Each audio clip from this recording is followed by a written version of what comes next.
The lights in the committee chamber shimmered off polished wood and restless eyes. Every lens, every microphone, every heartbeat hung in suspension as Representative Jasmine Crockett adjusted her microphone. The air carried that uneasy hum before lightning, the sound of 1,000 thoughts being swallowed. She didn't raise her voice. She didn't need to. Her calm was the thunder. "Chairman Comer," she began, each syllable crisp enough to cut through tension, "I'm just trying to clarify something you seem reluctant to address." Across the room, he folded his hands, controlled, practiced, unreadable. The staffers behind him shifted, exchanging looks that asked questions no one dared to whisper aloud. Crockett leaned forward, her voice narrowing to a point. "Because the American people deserve straight answers." Another pause. The kind that stretches seconds into eternity. Then she said the name that detonated silence. Jeffrey Epstein. The syllables landed like forbidden scripture. The room itself seemed to recoil. Even the cameras hesitated, zoom lenses jittering slightly, operators stealing glances at one another. Somewhere in the back, a reporter's pen froze mid-scratch. Crockett didn't flinch. "You've promised transparency, you've demanded accountability. Yet, when it comes to the Epstein files your own committee held, suddenly, we can't find them." A murmur rippled behind the dais, low but unmistakable. Comer cleared his throat, forcing a smile that never reached his eyes. "Congresswoman, with all respect." She leaned even closer, the microphone amplifying the restraint in her tone. "All respect begins with truth, Chairman. So, where did those documents go?" Her words echoed. A cough, a shuffle, the restless ghosts of conscience moving through the room. Comer's jaw tightened, his gaze darting to the clock, then back to her unblinking stare. She waited. He didn't answer. Outside, the storm of flashes intensified, journalists sensing history about to twist. Inside, the silence thickened, becoming almost reverent, like standing in a church before confession. Crockett's stillness said everything, the courage to name what others wouldn't, the steadiness of someone immune to intimidation. The tension was now alive, breathing with every spectator. And as the cameras captured his discomfort, 1,000 screens lit up across America, mouths gaping, eyes widening. But this wasn't just a hearing, it was about to become a reckoning that few saw coming. Long before that hearing room went silent, the country had already been holding its breath. The phrase Epstein documents had become a graveyard of unanswered questions, a vault of power, privilege, and fear that stretched from Capitol Hill to penthouses overlooking foreign skylines. Each mention of those files struck a nerve in a nation still trying to convince itself that justice applied equally to the rich and the ordinary. So when Jasmine Crockett said the name, she wasn't just breaking decorum, she was pressing on the bruise of American conscience.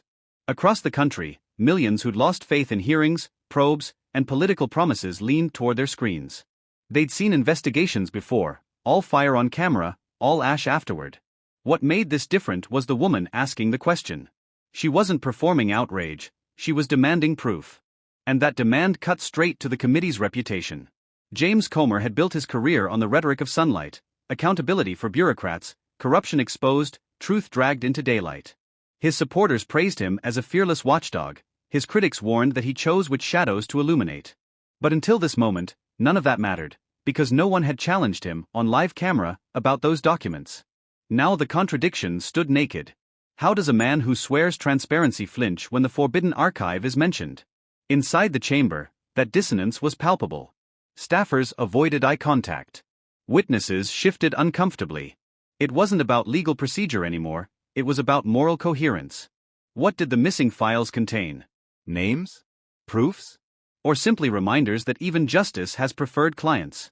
Outside the marble walls, online feeds pulsed with speculation.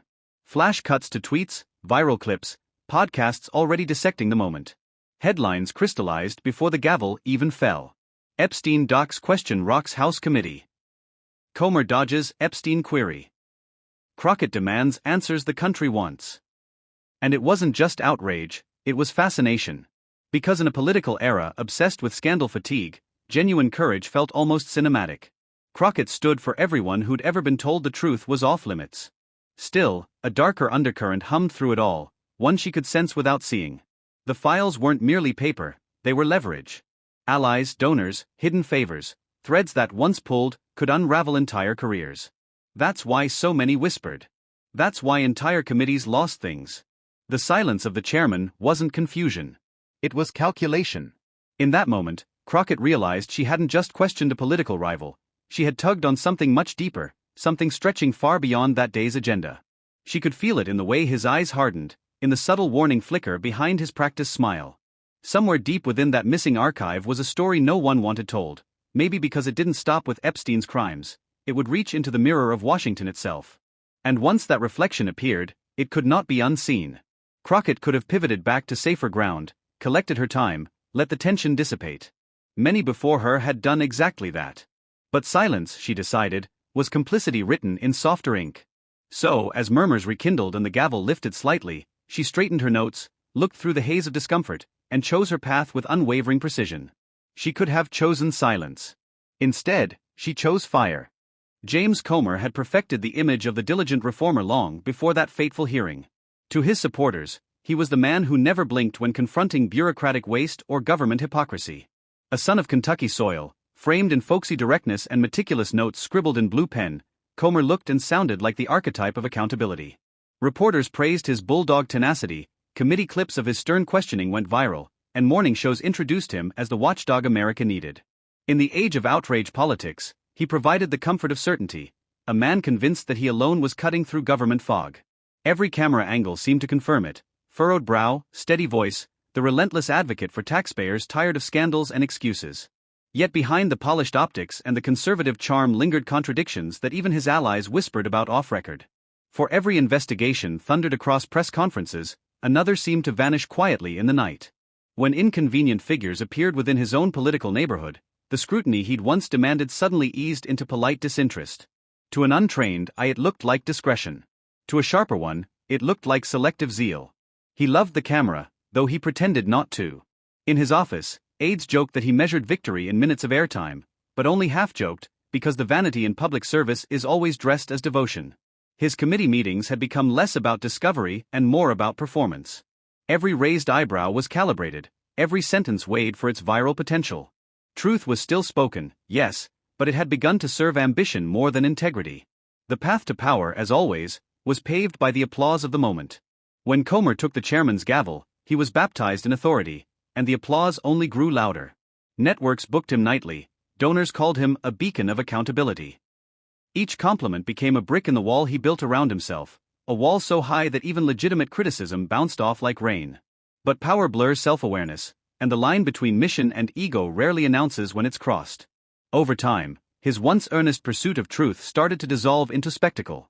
He demanded every agency yield its secrets, yet when journalists asked about opaque contracts or missing records within his own purview, the same transparency suddenly turned complicated, procedural, under review.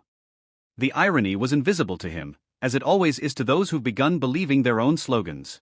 He didn't see the double standards. He only saw the theater, himself as its righteous lead. Still, some stories whispered back. A staffer who'd left quietly hinted that corners were cut, that inconvenient findings were deprioritized for timing reasons. Political insiders noted that his greatest investigations tended to align neatly with news cycles that helped his base. Critics didn't call him corrupt, they called him careful, too careful, as if truth itself required poll testing. But there's a kind of rot that doesn't reek until you shine a light on it. What Comer had mastered better than anyone was the performance of integrity, a brand so rehearsed it looked spontaneous. And for years, it worked. Even skeptics, tired of partisan bickering, found comfort in his precision. The chairmanship gave him everything: influence, media recognition, validation that his crusade mattered. Then came the question that fractured that illusion. When Jasmine Crockett said the name Epstein in that packed chamber, Comer didn't just hear a scandal resurface, he heard the echo of his own contradictions. He had promised openness. He had promised that truth fears no question. And yet here he was, blinking, fumbling, calculating under the glare of the very transparency he championed. The look in his eyes betrayed something rarely seen in seasoned politicians: uncertainty. It was as though the story he'd sold to the country had suddenly turned against him. Because behind every soundbite, behind every noble phrase about honesty and oversight, there was a harder truth, one even the chairman couldn't dodge forever. He knew this moment could define him, not by what he exposed, but by what he avoided.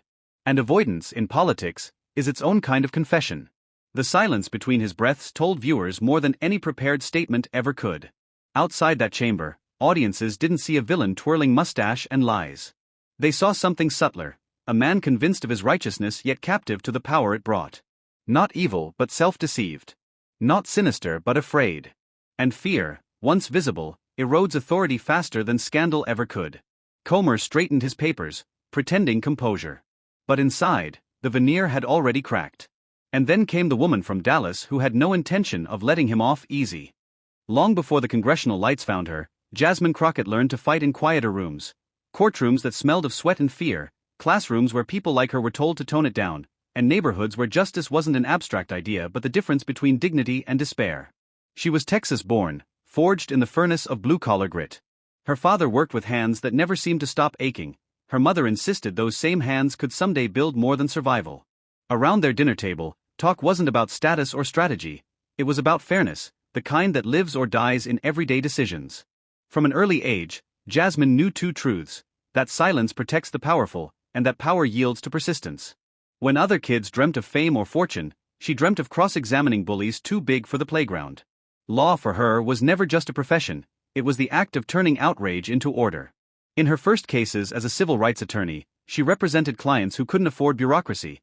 Tenants facing eviction, protesters wrongly detained, workers cheated out of wages. She didn't always win, but she never left the fight early. Crockett's courtroom style became legendary in Dallas. She could disarm opponents with a grin that carried steel beneath it. Judges expected fiery argumentation. Instead, they got methodical precision, a calm dismantling that left room only for truth. Her humor wasn't decorative, it was a weapon, one that softened allies while slicing into falsehoods. Reporters began calling her the quiet flame, though anyone who'd faced her cross-exam knew there was nothing quiet about the way she cornered contradiction. Her transition into politics was inevitable, but not easy. The Texas establishment didn't expect someone like her to rise. Not a black woman who spoke with unapologetic fire, not a candidate who refused to file her edges or dilute her convictions for campaign comfort. She talked about poverty, policing, corruption, and gender equity with a moral certainty that made consultants nervous and voters grateful. She won her seat in Congress not by fundraising fortresses but by exhaustion, knocking enough doors that her shoes, as she often joked, earned their own zip code. When she stood on that victory stage, she promised her constituents one thing: that she would never confuse position for purpose. And in Washington, she kept that promise. The new Congress was a different battlefield, more microphones than microphones should ever be, corridors echoing with ambition disguised as civility. But Crockett carried herself with a stubborn sort of peace. Let others posture for pundits, she'd come to do the work. Still, her very existence in those halls unsettled some. A young black woman who didn't perform gratitude, who spoke in sentences that burned through euphemism, it threw off the choreography of Washington politeness. She didn't fit into the mold of deference. She asked questions that weren't rhetorical and demanded answers that weren't rehearsed. Colleagues underestimated her constantly. They mistook eloquence for emotion, conviction for volatility. They whispered that she was too outspoken or too passionate, code for a woman refusing to know her place. Crockett heard it all, stored each dismissal like a record she could reference later, and smiled. Because every underestimation was currency, proof that she was still impossible to ignore. When the cameras rolled in hearings, viewers could sense her power. It wasn't the volume, it was the silence between her statements, that electric stillness born of confidence. She didn't interrupt, she waited, letting opponents fill the air with their nervous explanations before carving through them one calm phrase at a time. In one viral clip long before the Epstein hearing, she told a witness dodging her question, "Sir, I asked where, not why," with a grin so disarming that even her critics laughed before realizing the rhetorical trap she'd set. It was that mixture, wit and steel, charm and clarity, that made her a new kind of political figure, one who didn't just argue policy but embodied accountability. Behind her toughness lived empathy sharper than cynics imagined. She remembered the single mothers sitting across her legal desk, the teenagers tearfully explaining police encounters, the janitors whose missing overtime hours meant one fewer dinner on the table. When she spoke about fairness, she meant those faces. They became her silent constituency, an invisible army urging her not to compromise. Washington tested her daily. There were meetings designed to patronize, photo ops designed to neutralize her urgency. Yet each challenge only refined her purpose. In every setback she saw rehearsal, preparation for a larger confrontation that was surely coming, one she couldn't yet name but could already feel moving toward her like thunder on the horizon. She read transcripts late into the night, cross-referenced subpoenas, studied the rhythms of those who mistook arrogance for authority. She learned when to strike and when to wait. And in that patience she cultivated power, the kind that doesn't shout but eventually shakes the room. So when the hearing on oversight and accountability began months later, and Comer took the chair with his familiar air of controlled command, Crockett was ready. She knew the optics, the hierarchy, the tension lines. None of it intimidated her. As the questioning unfolded, she recognized the pattern, the careful deflections, the selective transparency, the way power performs righteousness until someone calls its bluff. She'd seen it before in courtrooms and city halls, just wearing a different tie. And when the moment came, when his words skirted her question, when dismissal flickered in his eyes like a dare, she knew exactly what to do. All the years of being underestimated collapsed into that instant of clarity. She didn't need to shout to make it count. Every obstacle had taught her one thing: never back down when it matters most. So when the chairman brushed off her question, she turned his silence into her weapon. The hum of the microphones became the pulse of the room. Every vibration through the metal stem carried tension, like a violin string stretched to near breaking. Comer, usually unshakable behind the dais, shifted in his seat. The once rehearsed calm now looked practiced, almost brittle. "Congresswoman, if you'll allow me to clarify," he began, voice strained through the filter of control. Crockett's reply came smooth, deliberate. "Clarification is exactly what the American people are waiting for." "I'm listening." A ripple of restrained amusement circulated through the audience. Her tone wasn't hostile. That made it worse for him. It carried a precision honed by years of courtroom rhythm, an unspoken message: "I don't have to shout to dismantle you." Comer cleared his throat again. "There's no reason to imply anything untoward." She interrupted softly. "Then there's no reason to avoid specifics." The pens of journalists stopped mid-movement. Staffers leaned forward. Even the air conditioning seemed to falter. The duel had begun. Crockett drew her line of questioning like an artist mapping a mural, slow circles building toward the center. Each word disarmed another layer of defensiveness. "You've long spoken about transparency, Chair. Your committee leads investigations into alleged corruption across departments, does it not? That's your mission." "That's correct," Comer said, regaining composure, reciting familiar slogans as though they were lifelines. "So what happens," she continued, "when transparency demands something a little harder, when it doesn't protect your side of the street?" Comer blinked. The phrasing had corners. He knew any answer would unfold more questions than it closed. "We treat all requests seriously," he said, steadying his tone. Crockett leaned back slightly, almost smiling. "Seriously?" she repeated, dragging the word through a silence so complete you could hear a camera's servo motor whining. "Because somehow those Epstein documents slipped through every layer of your oversight like ghosts. And I'm just wondering, who decided ghosts didn't matter?" Gasps whispered down the line of chairs. Some members shifted papers to disguise unease. Others stared firmly at their notes, unwilling to be caught glancing at either of them. Comer leaned forward. "Congresswoman, you're making insinuations without evidence. That's not appropriate." Her laughter came quiet, almost affectionate. "Appropriate is returning calls, Chairman. And evidence? Well, that's exactly what seems to be missing, isn't it?" The room froze. The microphone picked up the faint scratch of someone's chair leg against marble. For a moment, even the live feed commentators went silent, waiting for something, an outburst, a gavel, anything. Nothing came. Comer reached for his pen, tapping it once against the desk. "There are procedures." "Procedures don't erase responsibility," she answered, tone tightening but still calm. "They reveal who's willing to follow them, and who isn't." He shifted again, voice dropping, controlled through clenched restraint. "Congresswoman, you're out of line." Her eyes locked on his. "Mr. Chairman, lines only bother people when they expose what's behind them." Audience members exhaled in disbelief. Staffers traded looks that asked silently if someone would step in. But no one moved. The balance of power, that invisible currency of Washington, had slid gently, irreversibly in her direction. She pressed on. "This committee claims to defend accountability. Transparency. Those are noble words. But when the question involves a name that challenges both sides of the aisle, suddenly the lights flicker and the room gets very quiet." Comer's jaw set. "You're politicizing something serious." "And you're avoiding something serious," she rejoined, tone slicing clean through his phrase before it could finish echoing. "I'm simply choosing not to pretend that avoiding facts is the same as being professional." That line landed with surgical precision. It wasn't loud. It was deliberate, measured, impossible to deflect. The cameras caught his expression, the half-second delay before he composed himself, the faint twitch at the corner of his mouth betraying irritation he couldn't quite hide. Crockett sat back, her notes untouched now, hands folded neatly before her. The duel had ended not with a knockout blow but with something far deadlier: composure. The war of words had exposed an imbalance of confidence, and everyone in that chamber felt it. For a long moment, No one dared speak. Then the gavel came down once, a sharp hollow sound reverberating through the chamber like a warning to breathe again. Comer muttered something procedural. Crockett nodded politely, eyes never leaving him.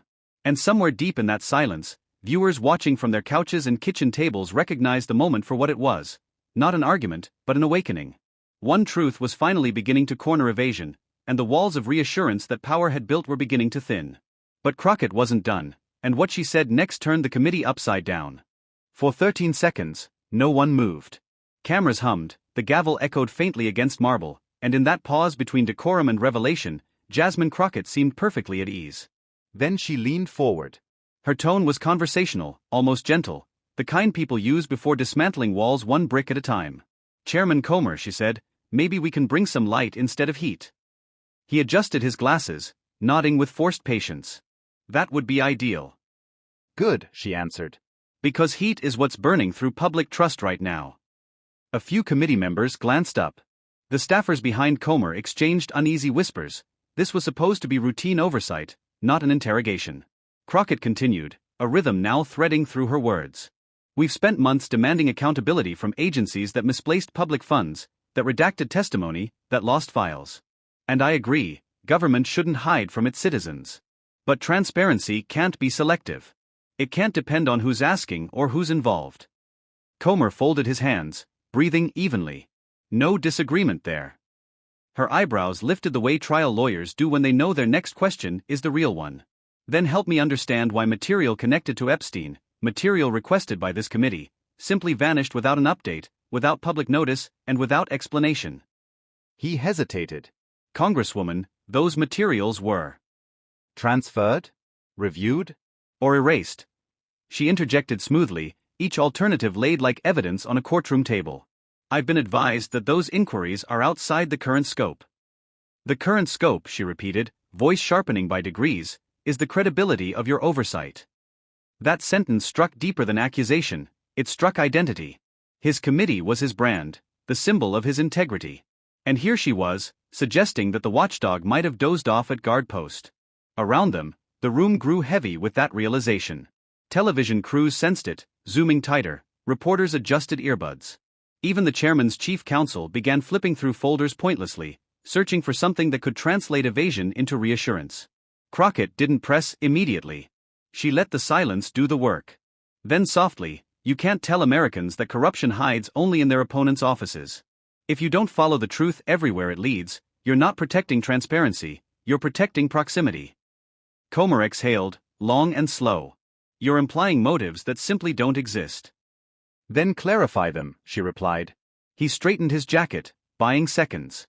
"The committee has requested a full accounting from every relevant agency."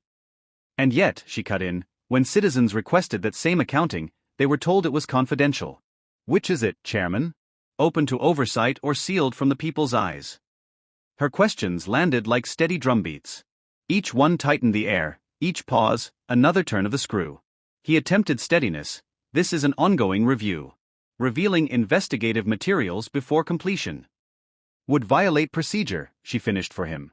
"But losing them, does that follow procedure too?" Laughter, faint and nervous, rippled across the chamber. Comer frowned. She had successfully transformed the hearing, what was supposed to prove his control, into a mirror reflecting the fragility of that control. The moderator tried to redirect. She waved politely. "I'll be brief." Then, looking directly at Comer, "You've said sunlight is the best disinfectant, correct?" He nodded tightly. "So why hide when the light touches familiar faces?" That single question created the moment where rhetoric turned into reckoning. The cameras caught him inhaling to respond, then stopping, realizing any answer would sound smaller than the accusation. Crockett pressed the advantage, but without cruelty. Her voice lowered, deliberate, intimate. "Chairman, I don't believe you're corrupt. I believe you're human. And power makes humans forget why people trusted them in the first place. These documents, they're not gossip. They're accountability. They represent families who were told justice existed, victims who believed they'd finally be heard. When files disappear, so does faith." Someone behind the dais whispered, "She's preaching now." But no one stopped her. Somewhere between politics and conscience, the room had crossed into testimony. Comer tried to speak. "You're grandstanding." She shook her head slowly. Grandstanding is when you pretend to care only while the camera's red. I'm speaking because the camera is red. Because people are watching you decide whether transparency stops at discomfort. A low murmur swept through the press bench. Hashtags were already spawning. Hashtag transparency stops here. Hashtag Crockett versus Comer. Outside that chamber, televisions flickered. Bars, living rooms, airport gates. People pointed, leaned closer, captured clips on phones. It felt less like politics, more like live justice theater. Inside, Comer's replies began shrinking. Words came clipped. His customary sermon cadence, firm, deliberate, self-assured, devolved into bureaucratic filler. Our review process, internal audit, joint request for clarification. The jargon piled into abstraction, defense by fog. Crockett tilted her head. Mr. Chairman, every citizen can recognize fog. They live in it every time someone powerful says trust the process instead of here's the truth. He frowned, unaccustomed to losing rhythm. Are you finished? Almost, she said. She reached for her folder, thumbed through a few pages, and withdrew a single sheet. Because while your committee was unsure where those files went, we found something interesting. A memo noting an unlogged transfer between departments dated 3 days before the official request was marked closed. I'm curious, was that your signature? The air snapped taut. Comer's expression stiffened. He hadn't expected tangible evidence, only verbal sparring. Cameras darted for the shot, screens all across America brightened. He leaned forward, squinting. That's not an official record. Then I assume you'll have no objection to producing the real one, she replied, tone precise as a knife's edge. Another murmur, louder this time. Reporters typed furiously. Even the aides who had rehearsed every defensive line now looked at one another, realizing there was no script for this. Crockett folded the paper neatly, slid it back into her folder. You see, Chairman, accountability doesn't choose sides. It either belongs to everyone or dies for everyone.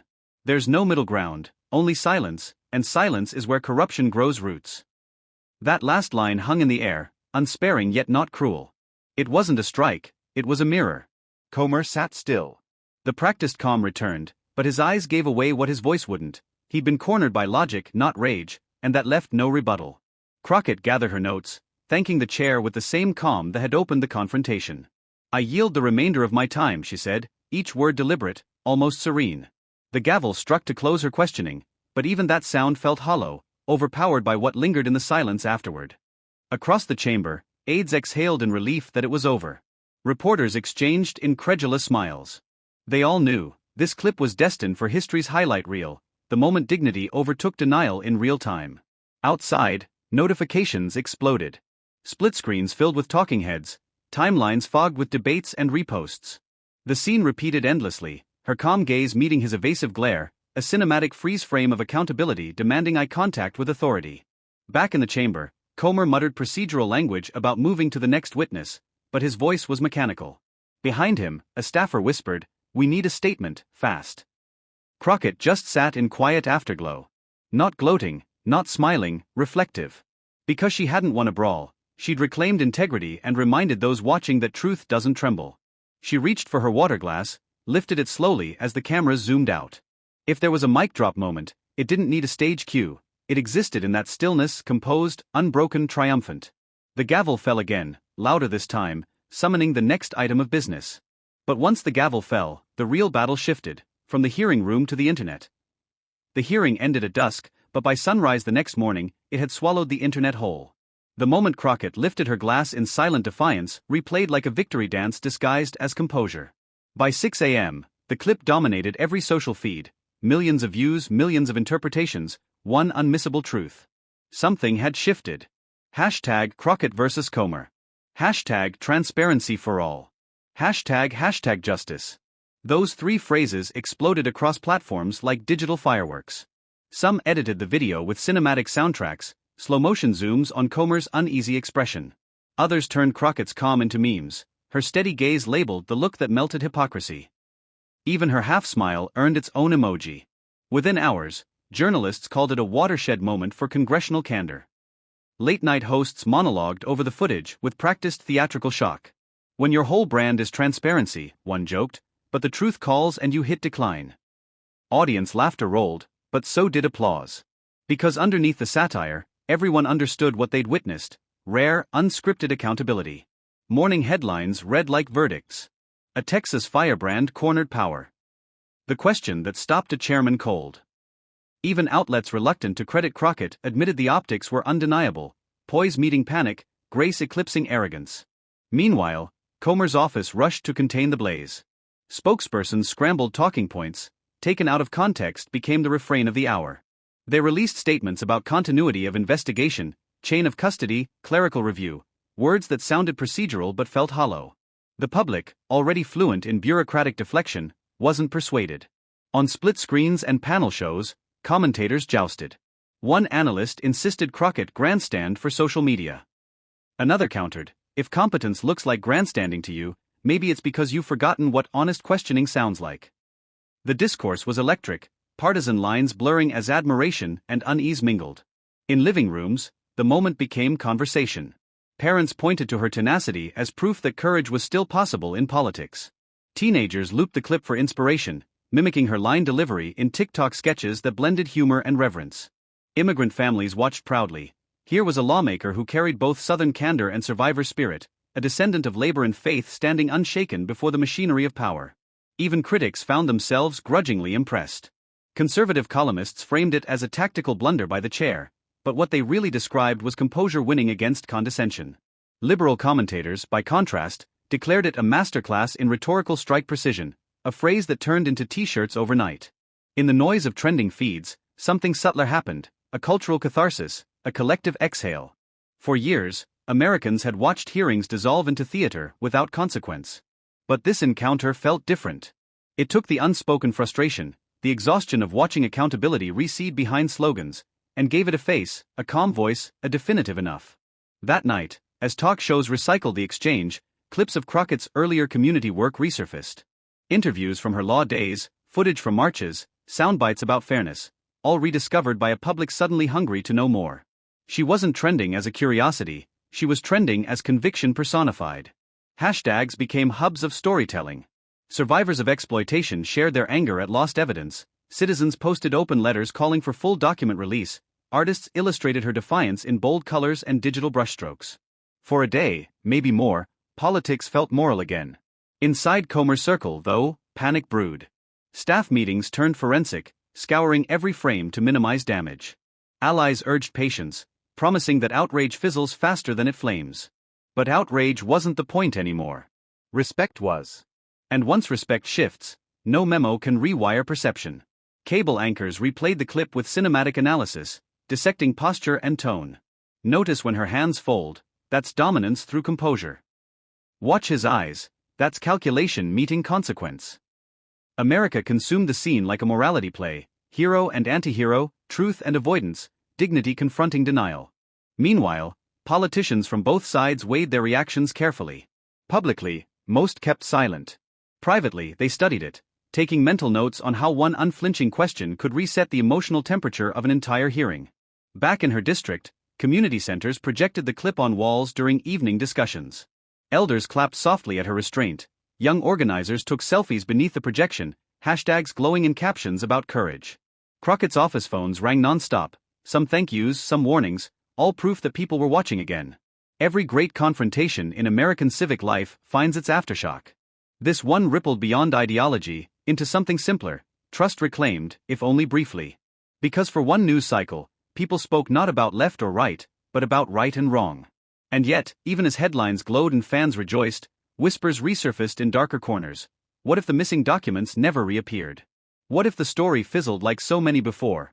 A cathartic moment with no consequence. That doubt hummed beneath every trending tag, a reminder that spectacle can ignite awareness but rarely finishes the work.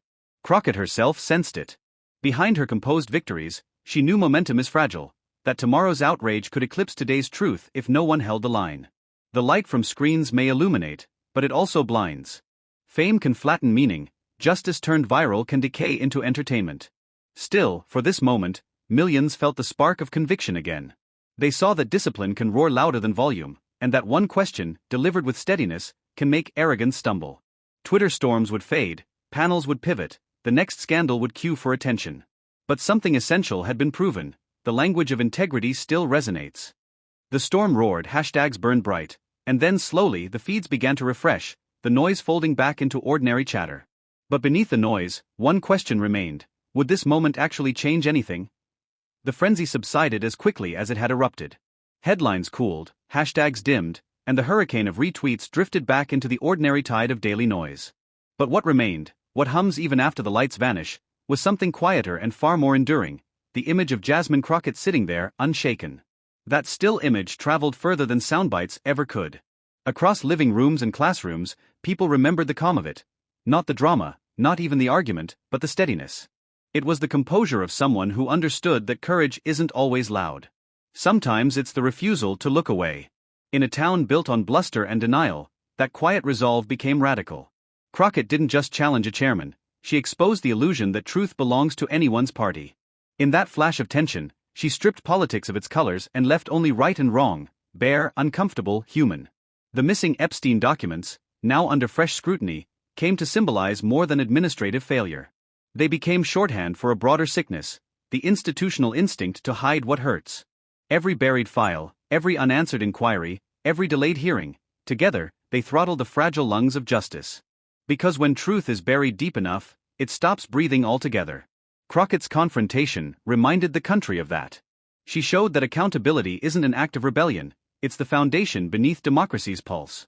Her insistence cut through cynicism like a clean wind through stagnant air. In interviews afterward, she brushed off praise with the same grace she'd wielded in that hearing. "I was just doing my job," she told reporters. But people could sense the subtext: the job shouldn't require such bravery, and yet it always does. Analysts wrote columns, trying to graft her moment to partisan gain, but the public reaction refused to fit the mold. Viewers from all persuasions, tired of deflection masquerading as principle, saw in her a kind of universal clarity. She wasn't fighting left or right, she was protecting below from above, citizens from cynicism, justice from extinction. In that way, Crockett's calm transcended her question. Her defiance wasn't vengeance, it was reverence, for truth, for those forgotten in paperwork, for the simple promise that government answers to the governed. Months later, committee hearings resumed, new scandals surfaced, and Washington returned to its endless performance. Yet, for those who watched her that day, something had subtly changed. The audience now knew what composure could do.